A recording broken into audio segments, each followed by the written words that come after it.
Well, hello gardeners, welcome back to the channel. Today Bryce and I are coming to you from Fort Pierce, Florida. We are going to do a landscape tour of this awesome backyard space. I'm just like beyond excited about it. I will start with saying that when Kirby and Kathy called me to come take a look at this space and re-landscape it, I was pretty shocked because I rarely ever get to see a space that's kind of almost a blank slate, and that's exactly what this area was. Overall, it was a blank slate to work with. It was the perfect rectangular backyard of grass that, that I've gotten in a long, long time. So I was pretty excited to be able to transform it into something that I think that was going to be really, really doable and exciting for them to have now. So prior to me meeting them, they enjoyed this space pretty much as a great place to play football with the boys and have a great place for other games, and it was just the perfect big outdoor backyard, which I know not all of us have, so it was kind of a treat to be able to work in. However, now kids are grown.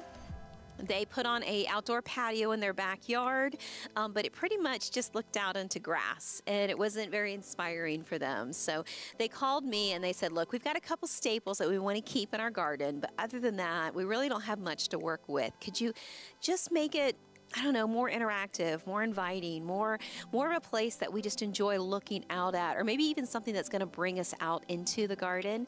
So I got carried away like I normally do. And I was like, absolutely. We started talking. This is what I do with my clients, just to kind of give you guys a little bit of background. I sit down with them and I live in their life with them for a little while. We sit and we talk. We have a glass of water together, and we really just kind of sit and figure out how you're going to use a space, what you've used it in the past, what you might want, how you might want to use it in the future, if it's going to be some place you're going to entertain, or if it's going to be more of a private area that you're going to enjoy. And they wanted more of a space that was going to be an unwind, end of the day, kind of, come out, something that's going to bring you out into the yard, using every bit of yard that they have instead of just making it a little seating section by the house and then going inside from there. They wanted to use their whole backyard space, which, as you guys know, is kind of right up my alley. So I'm like, okay, got it. So we recreated, I'll get Bryce to slide in a before picture for you, but we recreated their current pathway. They had a concrete path that kind of led from the front gate to this back space, so this patio area, and then they had trouble with maintenance, so they wanted the patio kind of buffered with some concrete so the mowers weren't so close. And it worked. It just wasn't very attractive. So they were like, I'm okay with tearing that up if that's what you think that we need to do. And so what we chose to do was remove that patio space, or excuse me, remove that walkway space and recreate a kind of a bright and light paver area that goes from the main entrance, which is right over here by the gate, curves around instead of being really, really squared off, curves around this corner of the house, and then opens up here, and then opens up right from their main seating section. Now this is where they would go spend some of their time in the evening, and then they would go in from here. But having a pathway that goes from this main area that opens up here to kind of where you guys are right now, and then coming from this side area leading to this area, did two things. It allowed a reason to come out into the garden and kind of create another little seating section or another little interesting point of the garden, but it also broke up a very rectangular area. So those of you guys who have this big squared off or very harsh rectangular area in your garden or your backyard, and you're kind of like, it's just a plot of grass and I kind of don't know what I want to do with it because it's so vast and so big. That's kind of where Kirby and Kathy were. They're like, it's just a lot of grass and we don't kind of know what direction to go in. So I hope that this video helps, because sometimes bringing something right in the middle of that and breaking that area up into two spaces is just super, super ideal. And you guys, you can take it from that point on too. If you want to, we kept it really clean here, but I have another video and I'll post it I'll get Bryce to post it somewhere up here where you guys can see what it looks like when you can take a long squared backyard that you have to work with and create pathways through that and create little kind of vistas along those pathways, areas that you don't see from your back space that are kind of nice and covered, and then once you get in there it opens up to maybe a little babbling brook, or maybe just another little garden area that's in the shade, or whatever it could be. You know, you can really take a typical backyard and create that perfect garden or that perfect botanical garden that you want by just sometimes creating a pathway, creating a little bit of division between here and there, or bringing something further out into the yard. And that's what we did here. We took their main access points and we drew them all the way out into this space, which gave us two things. It gave us an area to be. This is in the very near future going to have a beautiful wood pergola over top with a fire pit in the center, facing the water feature, which gives you a fantastic viewpoint to just kind of come out into the garden and be amongst the garden area. And there's something about that, something about just from sitting inside looking out versus from coming out and sitting within the garden. It let us landscape all the way around the perimeter of this space, which I just think that, you know, I just think that's the perfect thing to do, to sit and have a glass of wine amongst the plants and the trees, sit under the canopies of what you planted. Those are just great spaces to enjoy. And I think that Kathy and Kirby are really, really loving that in their garden. And that's something that they were struggling with trying to figure out. So I hope that when you look at this, you think that this could be an option for you. So I will tell you, just like I normally do in every single video, is I'm going to share with you the plant, the tree names, a little bit about each and every one of them in case this is something that you're going to kind of, you know, pull from as a shopping list and add to your garden. So we'll start right over here at the front of the garden. So this is the front of the walkway. This is their seating section, where I will say we have enjoyed sitting and talking. This has been a great spot to do, and we've really, really gathered a lot of information as we sat there looking out and dreaming into this space, and it was just fantastic. This garden is about 3 months old, so it's growing in a little bit. But this is in Fort Pierce, Florida, you guys. And I'm telling you, Fort Pierce, we had a pretty good hit of those tornadoes and those storms. So this garden is just bouncing back from that. So so be kind, you know, there's some, you know, some damage to some things, but overall, just like Florida tropicals, they bounce right back, and these are doing just that. So starting from this entranceway. So this is now, we took this paver pad and we started it right off from this main point, giving us a cool king sago. You guys, I love these king sagos. You can put them, look how close this guy is to the walkway. That's what I love about them. They grow so darn slow that you can put them in really, really tight corners, courtyards, entranceways, walkways, right off patios. They're super, super cool. The negative to king sagos is yes, they can get that scale. So you do need to put Dominion or a pest control treatment to control the scale a couple times a year, but it's well worth it because of their lack of maintenance. I think mixing up a solution, pouring it over top a couple times a year, to me is worth the trouble, but you know, to each his own. So this is king sago right here by the front entrance. And one more thing, king sagos are toxic to dogs. So if you do have puppies or dogs that do chew on plants and trees, you don't want them right near a relaxing area that you're going to have your dogs. So they do not have one of those. So we did, I said one of those. They do not have any babies or puppies, so they don't have anything that's going to be chewing or munching on this. So we did we did allow for this guy to be right here, and I do think that he adds a punch right at the front entrance of a walkway. So I love it. Surrounded him with some gold mounds, and they are doing so well as a nice bright spot to that dark green foliage. I just love the way those two look together. And then you see how we curved. We did a real sharp, nice, cool curve that comes out this way and angles right into the new patio seating section. Now, I think I mentioned this earlier as I dream with my clients. We talk about wants, you know, what our hopes are for a space. And if you guys were big entertainers and you knew that you're going to have the whole neighborhood over and you're thinking about doing a bar and you're thinking about doing much bigger spaces, this space would look different. I would have taken this space and gone this way with it, maybe even done kind of like a half moon circle with it, leaving us enough room for one section at a bar, one section for dining and entertaining, and then a big walkway that leads to this area. But Kirby and Kathy knew themselves. They knew what they were looking for, and they kind of wanted just an area to unwind, an area to come out here in some really comfy chairs under a really cool handmade pergola around their fire pit and just enjoying a reason to come. That's what Bryce says, a reason to come outside, something that drew them out from inside the house to here. Now, you can't see it because everything's boarded up because they're gone for the weekend, but this whole back space here, the viewpoint is out here, and they've told me over the last couple months how much they enjoy seeing this right outside the house. And I know from example that having viewpoints right outside your window, I don't know if there's anything else that calls you out just like that. You see the birds, you see the movement of the fronds, you see just all that magic in the garden, and it's just so much bigger and brighter than it is inside.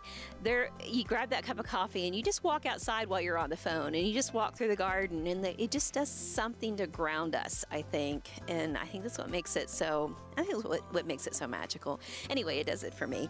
But I'm just wobbling on. Let me go to the next part of the tour. So these right here are foxtail ferns right by the entranceway. And you guys know I use foxtail ferns because of their durability. This heat right off the full sun area right here really does bounce off pretty heavy. So foxtail ferns can handle that heat, and so can this big false agave that's here. This guy, you can see the tattered edges right there. That is from the storm. It's coming back, but it's doing really, really well in the center. And it's going to be a fantastic 5-foot focal point right here into this garden and just be a stunning structure in the yard. And it's not going to compete with the king sago. So you'll see from the seating section, the king sago, and then it drops up to the false agave, the false agave, the false agave, and then this tree will reach its 16-foot beauty up at the top and be the centerpiece to this area. So this will be a fantastic feature as the pergola gets in, so that way we have multiple roof lines as we work in this space, not just the pergola structure. But so right now we have the trio of false agaves. I love to do that in a curved fashion. I really do think that that really adds some oomph to the garden. It gives kind of some, like I said, some upright structure to it. And then this finial of this Christmas palm will do a nice job of being a 16-foot triple above the pergola feature. We've got some brightening colors of the Mammy Crotons just down below. And you see kind of have them just along the edge here. And I think they're gorgeous. They're going to do super, super well. I don't mean to bebop around on you guys, but I really want you to get the whole picture of this backyard space. And I wanted no square corners from the patio, the walkways, to the beds themselves. So when you're sitting at the main seating section by the house, you'll see that these beds all loop into one another. I love how this bed, which is existing, it had a crepe myrtle here and this hedge here, we just added to it.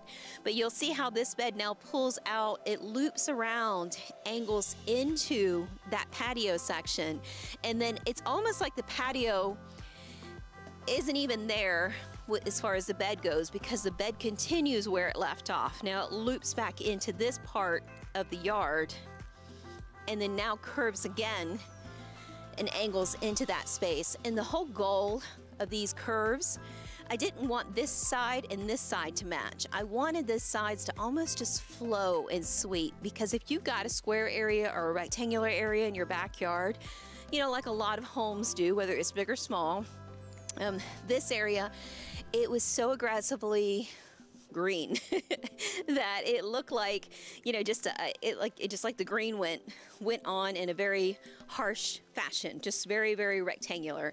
And so what I wanted them to be left with was a one curve that led into another curve that led into another curve, because what I didn't want to do is take away the space from them. When you have a yard that's been big for so long, and then you chop it up with a bunch of little beds, I didn't want them to feel like, gosh, they lost space. What I wanted to was to blur the lines. And so I blurred one bed into the next bed, into the next bed, and then changed it with some layers to still give them a perspective of maybe they didn't go back as far, the grass didn't, but the layers of the plants and the trees did, and that gave them a view of a bigger space rather than a smaller space. I hope that makes sense, but that's what I was intending to do, and my clients seem to feel that way because they're so complimentary, they're so fantastic, they've really enjoyed this area and see it kind of blossom into what it's blossoming into, and maybe they'll invite us back in about 7 or 8 months for us to see that really come together as it blossoms and blooms and all the curves come together with all the blooming plants. So, but let's get back to the tour. So as we walk over here, you guys, if you'll just kind of pan over here from this point and see the house that's directly behind us. Now my clients, they are the sweetest people and they have sweet neighbors and they've been in this home a very long time. So it's not that they want to dismiss their neighbors like many of us, but having a little bit of softness, a little bit of coverage, I think was really important for them. So we put in the Christmas palm here and those pygmy date palms. You guys all know how I feel about pygmy date palms and what they do for us. So I've got 1, 2, 3, 4, 5 pygmy date palms in this one grouping right here. And I'm sure you can imagine after seeing so many of my videos what that's going to do to that house behind us. They're going to hit their 12-foot height by 8 to 10 foot wide because they really branch out. And then they're going to create a beautiful wall of fronds back there and just really do a nice job of really concealing pretty much everything above that wall line there. So I love that they're going to do that, and they're going to make all the rest of that color and more polished part of the landscaping really pop. So I think that that's going to ultimately, that was our big goal. And you can see that I put all of the green to the back and all of the color to the front. So once that green really takes off and becomes the green screen of the back of the garden, then now the layers pop in, the yellows, the greens, the reds, all of that just to impact really comes in. So that was kind of the goal for what you guys are looking at now from the main seating section. That was the big, the big reveal. So I'm hoping in a year or so we'll really get to see that really come into fruition.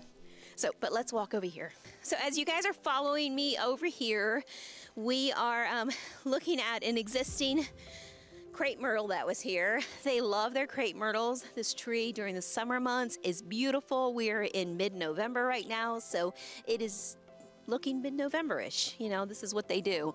But during the summer and most of the year for because summer is most of the year in Florida, it is a happy tree. So I'm glad we kept it, and I know they'll get to enjoy it. However, during the winter months, during the fall months, and early summer, these pagodas will do a fantastic job of giving us real bright color. This orange, this flame vine type of look. Now I'm gonna let these guys, and I've told my clients, just let them go to town, let them be 8 to 10 foot tall, really flush out, really become gorgeous backdrops to this this crepe myrtle. And I think they're gonna do a great job of that. Oh my goodness,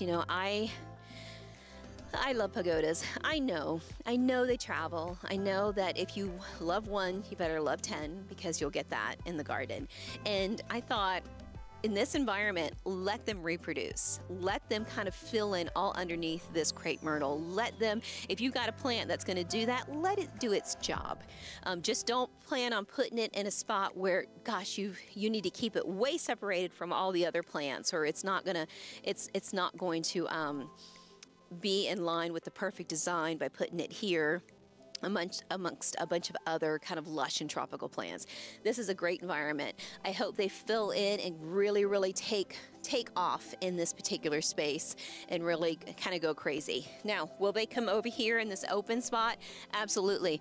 Very easy to get rid of them in this spot. So this is an area that they're going to want to keep clean and keep them kind of isolated into this area. So that's what they're going to do. They're going to be a gorgeous pop of orange and kind of give them a little bit of softness from their neighbor's yard.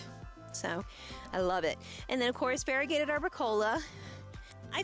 I love variegated arboricola. I know they get a tough wrap because they're used so often, but they're used so often because they're such a low maintenance plant. If they're just touched a little bit with some trimmers and kind of kept clean and fertilized, their shiny glossy leaf looks great. They do need your normal amount of care. I think that people think that they're so low maintenance that they're a forget-me plant, and they're not. They will look harsh and a little bit dried out and not so nice in shape if you do forget about them. But some light trimming a couple times a year and some fertilizing, and they're a beautifully happy plant. So they were here, we kept them. I think they're gonna make a nice backdrop to the green and orange in the back. So. And then we had to bring it down here, so I wanted some foxtail ferns to kind of start this groove. This was originally all grass back here, but I think that did a nice job of kind of giving us a clustering of some greens here, because the pygmy palm is not going to get big fast. They grow slow. So I needed something that wasn't going to be like the blaze copperleaf, that we're going to take over and be well above the pygmy palm. So our layers are always going to remain without my clients having to do so much work. So nice and small foxtail ferns near the pygmy. Now, as you can see back here, I know that we're not too close to this pygmy palm, and these beautiful Java white copperleaves are gonna do what they're gonna do, which is get big and chunky and fluffy, and they're gorgeous for really becoming a bright spot in a garden. So they're absolutely going to do just that. I mean, look at the size of this leaf. It's just beautiful size, bright color, absolutely stunning. This is a good sun environment, and it's going to do fantastic. Now, this was a bit of a tricky spot for me because this tree above us has some damage during the hurricane, so it's very, very thin right now. However, it is a Royal Poinciana, and those of you guys who are familiar with Royal Poincianas know that they do get really dense, really thick, and really have a lot of leaf canopy coverage and some droppage. So I wanted to make sure that what I put in this area could handle full sun for when it's thin like this and they keep it trimmed back. And then in the summertime and the rest of the time of the year where it's thick and it's dense and it's dropping foliage, I mean, this plant can handle both environments. It can handle filtered light, it can handle full sun, it can handle dappled sunlight through. I mean, it's just going to be a great backdrop in this space. And with this orange and dark green, it's going to offer that bright, almost like a highlighter color amongst deep colors. So I think it's going to be so, so stunning. So, and then to the front, we have the blaze copperleaf that you guys know I love. I adore this plant. During the season, it changes colors. It has vibrancies of pinks on the edges, some paler pinks on the ends, and then some dark greens in the middle. And I don't know, it's just such a fun plant to work with. And you can handle it. It can handle filtered light. It can handle full sun. To me, in most cases, it does the very best, or I love the look of it the most in full sun environment, because the pink is more and more vibrant. That as it gets into filtered light, the less light it gets, the less pink it gets, and the more of this pronounced green takes over. So you'll just get it on the tips like you can see it back here. So overall, I think it's a go-to plant, and I've used it in both scenarios, so I love it. To the back, so way back here, and you guys, I almost hate to show it to you because it's not the best representation. You know how I feel about Brazilian red cloaks. I love Brazilian red cloaks because of what they offer. Now, do they take some time to get established in the garden? 3 months is not enough if you've been through 2 hurricanes. So anything with big tropical leaves is going to be hit the hardest with hurricane weather or high winds or tornadoes or anything like that, and these are no exception. These have definitely gotten some damage to them, but overall, these Brazilian red cloaks, as the final rear drop, as the area that's most exposed to the sun back here, is going to do a fantabulous job of being that bright pink, bright red kind of cherry on top of my ice cream sundae. I'm sorry, I'm hungry. My ice cream sundae of the garden. It is going to be the backdrop that's just as the best of all backdrops. So Oh, yes, and Bryce is right. We have a video on the Brazilian red cloaks. I'll link it somewhere around here of the how to care for them, what to expect from them, kind of how to make them their ultimate beauty. And it is so, so worth it. If you can find a Brazilian red cloak clustering of plants, get them. Find a perfect corner spot in your garden because they're such stunners. I have them in 2 places in my garden. And if I had a bigger garden, I would have them in many, many more places. But right now, these guys are starting to tip out, starting to get some coverage, but they're going to be about, I think my clients are going to let them get 8, 9 foot tall and completely consume this whole corner. So just imagine this. As this tree bounces back, those of you guys who know what Royal Poincianas do know that we're going to have bright orange, reddish flowers and beautiful fern-like leaves from the Poinciana. It's going to cascade at all corners as the final kind of anchor point to this rear corner of the garden. And then we've got the blaze copper leaf that offer that fire-touched kind of blaze coloring to the front. Which is dark. Then we bring a big swath of brightness of all of this great bright Java white coloring, which I love. So these are nice thick cluster grouping of those as a backdrop, only to finish off with green, dark green with bright reddish or, well, they're more bright reddish pinkish kind of colorations in color through here that are 6 to 8 to 9 foot tall as a nice backdrop. So you're going to get a lot of brights and darks in this one area. And so all I tried to do was through the rest of the garden to bring that same color palette in. And if you can just kind of do that in your garden, if you have one area that's got one specific look to it, just carry it through the rest of your garden. It does not have to be the same plant grouping, but the same colors kind of give you a very, very welcoming feel. And that's kind of where we ended up with the rest of the garden. So we'll kind of walk that way now. So here we chose the pygmy nape palms to get their glorious size of around 12 foot and become that wall. Now when they do that, as you guys know, we're going to have a 4 foot trunk at the bottom, which is not too appealing. So that's kind of what all this planting to the front is. It's to really kind of do a good job of giving us a skirt planting. Be careful, right behind you, Bryce, is the false agave. So that way we have a forefront bit of color that leads right into these beautiful fronds that turn into the future wall of this back garden. So gold dust croton, dwarf ixora, false agave. Now, if you guys have been watching my garden tours for a while, you know that when it comes to false agaves, I love them for what they offer, but because I use them so much in the garden, I do also have to pair them with material that is really pared back, really compact, really maybe not too much of a showstopper, but something that's definitely controllable, so that way we don't have a false agave completely consumed by a sloppy painter croton or a pagoda plant or a Brazilian red cloak, because those would not match well together. They get lost. So every time you see a false agave in my plant grouping, it's paired with things like mammy crotons, blew my minds, Taiwanese ixoras. Now these blew my minds are not there. It's 4:30 in the afternoon. We're here late because we're all working, and Bryce is so kind to be videoing for me, and it's I hope you guys are getting the best of this tour.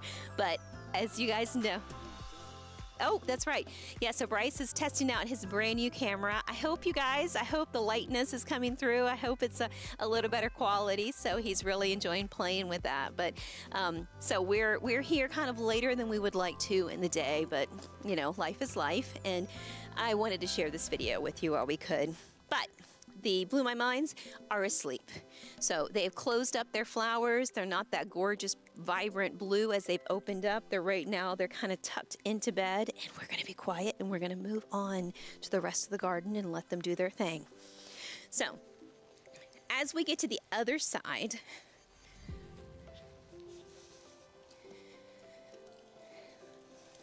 now I have been asked this question, not just in the comments, believe it or not, but in when I'm designing gardens, where a lot of folks will say, don't you want to do the same thing at an entry point on the other side? And I say usually not.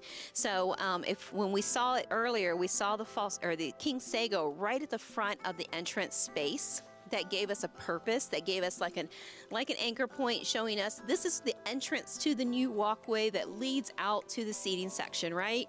Well, normally I would do that on the exact opposite side and, you know, kind of create a similar look.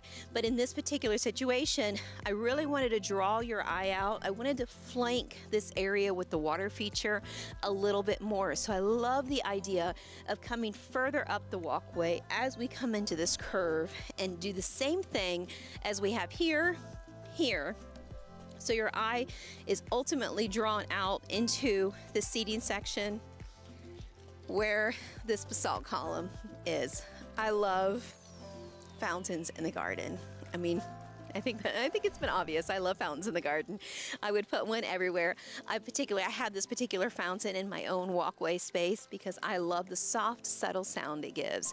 And I know I've walked through my side yard many, many times, but there is something about walking to the front of my house and hearing sound on the side, walking along the back side of my house and hearing this sound of this basalt column feature in my own yard that makes me walk out and just check on things. If you want to add, you know, birds coming out into your garden, if you want to add kind of just a little bit more life out, a little bit more sustainability out into your garden, bring out a water feature. It does not have to be anything huge or a full waterfall feature. It's just a little bit of sound of water. It just does something to the senses. And you know, I feel like I'm a proclaimer for water all the time because I do know what that does. Having water and plants and color and texture and just all these layers, it does something to bring you from one space into the other. And I think ultimately that's what we're all looking for. So speaking of different things out in the garden, I did polish a few of these boulders into the landscape. I'll have to get with Kirby because I see some of mine are covered, but we'll work on that with maintenance. This is ruby red, and you guys know how much I love these ruby reds. They're a beautiful coloring. They do right now have a pretty little white flower. Now the flower is nothing that shows off the plant. To me, the leaf color of the plant is what makes it gorgeous. But right now, this time of the year in November, the leaf color is more purple, and the rest of the time of the year, it has more of a burgundy, deep, deep, deep red tone to it, which is my favorite. So they really become showstoppers. And then pair that with yellow. I mean, I pair these guys with gold mound. I pair them with sloppy painter, gold dust crotons, even variegated arbicolas. Oh my gosh, they're absolutely beautiful. So they do love full sun, which is perfect. Right now, we're in a full sun. I know you wouldn't know it because it's late in the evening, but we are in a full sun environment here. So everything you see that we're talking about in this particular space of the garden is high rays, Florida sun lovers. So these do a great job of that. So enjoy them out in your full sun. We do have a little hot spot, and we'll get to in just a second of more of a shaded spot in the garden and why it's a shaded spot in the garden. But let's move on to this little area over here. Okay, so we've kind of done a rinse and repeat here with the Mammy Crotons, and I love the Excellence Crotons that we have here as a nice collection. I think they offer a nice bit of bright and dark tones to them, and they're just gorgeous. This is the end of our pygmy date palm bed, so you can see that we've got a grouping of 3 here that kind of will do a nice job of giving us a hammock around this big giant crepe myrtle here.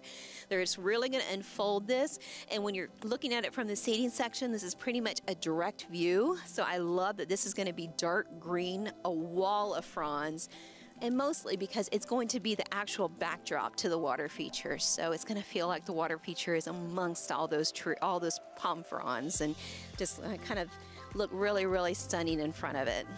And then back to the back here, we have some anti-Lou cordyline that my client, I believe, Kathy, because she's a gardener at heart, she is going to totally, when it's time to trim these guys, I'm going to come back in a year and I'm just going to have nothing but a grouping of cordyline. This is going to be a 8-foot wall of just anti-Lou cordyline.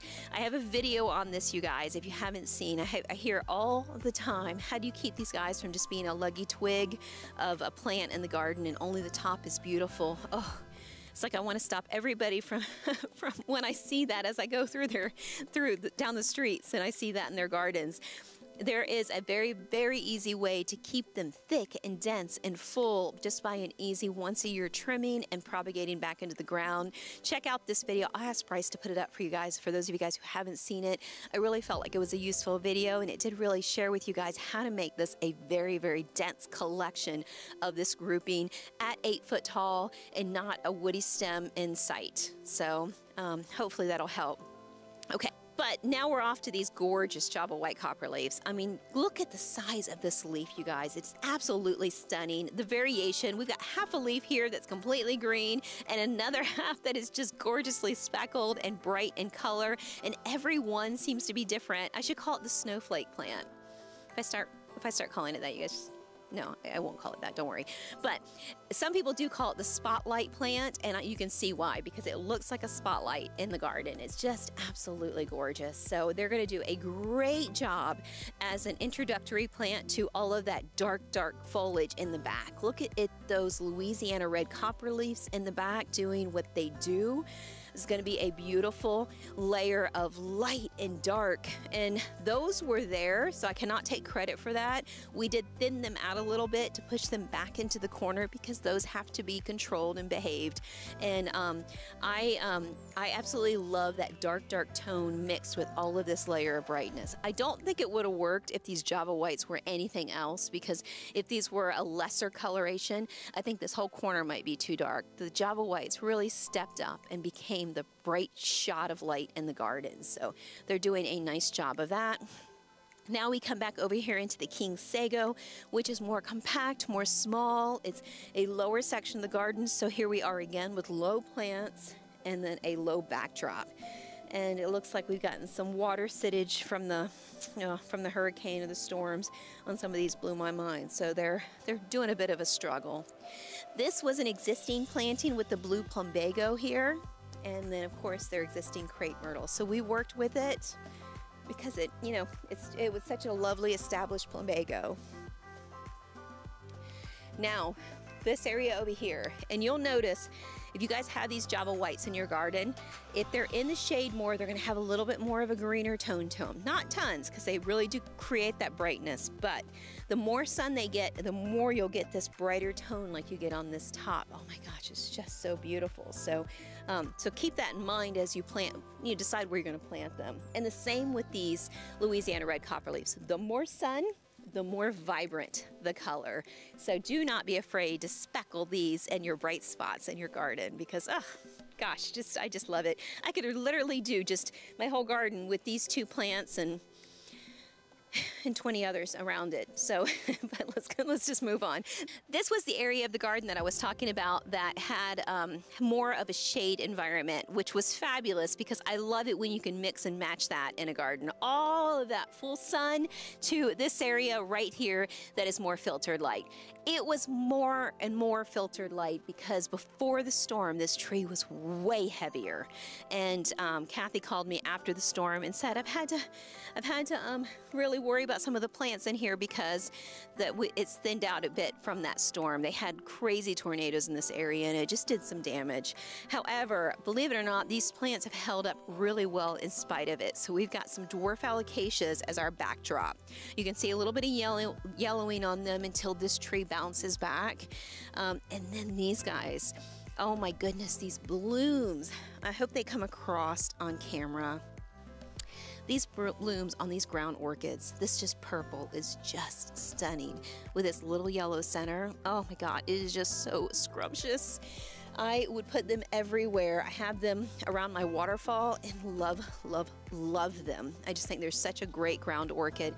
Now you do want to, I don't know if you necessarily call it deadheading, but those stems that do provide that bloom, go ahead and cut that off because it's not going to do anything. It will eventually fall off, but it'll take forever. So cut it off for a nice clean plant. But what I love so much about these plants is, I mean, obviously the blooms are gorgeous, and they give you those blooms from, I would say, August all the way into the winter season. So, I mean, it's early winter, but into December they start fading out, and then they're going to start up again in late summer. So, but gosh, they give you such a beautiful coloring this time of the year in the fall, and they just really add to those other kind of deep tone colors that fall is known for. Well, known for everywhere else but in Florida. So we have to create that. But the purples do a fabulous job of doing that. Then we've got Rojo Congos, which you guys know how I feel about that. These dark tones. Look at this dark, like, it's just like a dark bronze coloring that stems from that red coloration in here. And I don't know what other big paddle leaf really offers that kind of impact with the reds and the bronzes and the greens. And I know you guys hear me say this all the time, but I so feel like Alice in Wonderland when these guys are big and giant around me. I swear I'm going to take some great photos of my giant Rojo Congos in that kind of fashion because I just think they're so charming. And then we've got burl marks here, aka burly marks is what I call them.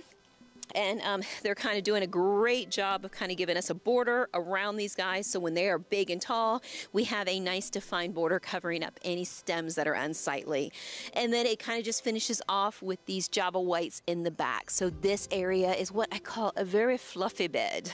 It's just very, very nice, very full, very soft, and then it really does do a good job of balancing out all of that color. I mean, just take a look at this all over here, Bryce. Just surrounded with color in this backspace. I still want to apologize to you guys because in the midday, this is just glorious. I'm sorry we're here so late in the evening, but we wanted to bring this to you guys today because it was the end of our day. Bryce wanted to try out his camera, and we really wanted to share with you this beautiful, beautiful garden. So I hope you guys enjoyed it as much as I enjoy it. All right, so I will see you guys in the very next garden tour. Do not forget to check out our new True Gardener shirts, True Gardener wine glasses, and coffee mugs. They'll be in the description down below. Take care, you guys. See you soon.